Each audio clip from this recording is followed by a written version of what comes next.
তা আজকে একটু অন্যরকম রান্না করেছি, তাই রাইস করব, তা ভেজে নিচ্ছি সব ঘি দিয়ে, বিম কড়াই গাজর আর ক্যাপসিকাম দিয়ে পুরো গাহা ঘি দিয়ে ভাজছি। আমি সাদা তেল একদমই খেতে পারি না, ওই জন্য গাহা ঘি দিয়েই ভাজছি। আর ধনেপাতা দিয়ে আলুর দম করব। আলুর দম রাইস খেতে খুবই ভালো লাগে। আর আজকে শনিবার যেহেতু ওই জন্য সবাই বললো তাহলে হালকার উপর দিয়েই করো। তা আবার দুধ দিয়ে বসিয়ে দিয়েছি, বুঝতেই পেরেছো রোজের রোজ দুধ। তাই এই যে দেখো ভাতের হাঁড়িতে আমি দিয়ে দিয়েছি, অল্প অল্প করে নাড়িয়ে চাড়িয়ে নেবো। তা কিচমিচ আরে সব ভেজে নিয়েছি ঘি দিয়ে। আজকে আমরা তিনজনে একসাথে খেতে বসে গেছি, কেন তিনজনেই আমরা আজকে বেরোবো। ছেলে পরীক্ষা দিতে যাবে, বর কাজে যাবে, আর আমিও বেরোবো। তা আমি কোথায় যাচ্ছি বলো তো? ডাক্তারখানায় গেছি। আমাকে আজকে ডেট দিয়েছে চোখের ডাক্তারের জন্য।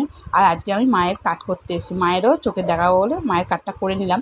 করে নিয়ে এই যে মা লাইনে দাঁড়িয়ে আছে, আমি যে তুমি নিয়ে যাও, আমি তারপরে তোমার কাটটা করে নিয়ে যাচ্ছি।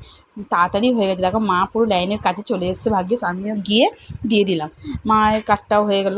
তা এতটাই দেরি হয়ে গেছে, তোমাদের কি বলবো, খুব দেরি হয়ে গেছে বেরোতে বেরোতে। তো গলাটা শুকিয়ে চলে আইসক্রিম খেয়ে নিলাম দুজনে দুটো।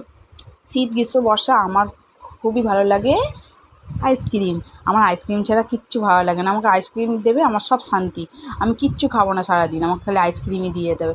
তারপরে ট্রেনটাও পেয়ে গেছি, খুবই ফাঁকা। এরকম ফাঁকা ট্রেন আমরা কোনো দিনই পাই না, কেননা একা একটা ট্রেনে ও মা একটা জায়গায় সিটে বসে আছে, একাই বসে আছে, আমি এক পাশের সিটে একাই বসে আছি।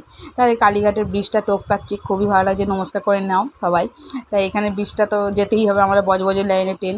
তা খুবই আজকে ফাঁকা ছিল শনিবার বলে। তা যাই হোক, এমনি সময় শনিবার আমি যাই, এতটা ফাঁকা থাকে না। তা আমার মা কত কী কিনে দিয়েছে, জামাইয়ের জন্যে, নাতির জন্যে, আমার জন্যে, পাখির জন্যে, সবাইয়ের জন্যে কিনে দিয়েছে। তা আমি এসে ক্লান্ত হয়ে গেছে, শুয়ে পড়েছি। আমার ছেলে চা করে দিয়েছে, দেখো কী সুন্দর, বলছে এ নাও। যাই হোক, এই প্রথম আমার ছেলে চা করে দিল। তা আমাকে বিস্কুট দিয়ে চা দিয়ে দিয়েছে। তারপরে আমি একটুখানি বাইরের জিনিস খাই না বলে এই দেখো এসে আমি একটু আলু কাবলির মতো করে নিয়েছি, ছেলেকে সিমই করে দিয়েছি। তা আমি তো মুড়ি খেতে ভালোবাসি, একটু মুড়ি খেয়ে নেবো। তা আমি দুজনেই মিলে দুই রকম খেয়ে নিচ্ছি। তো আমার ছেলে এই জিনিসগুলো খেতে পছন্দ করে না। তা আমি জানতাম না আমার বর চলে আসবে তাড়াতাড়ি। ও জানে কোথা থেকে আসলে আমার শরীর হয়ে যায়, মানে ক্লান্ত হয়ে যায়, তাই আমার জন্য ফুচকা এনেছে।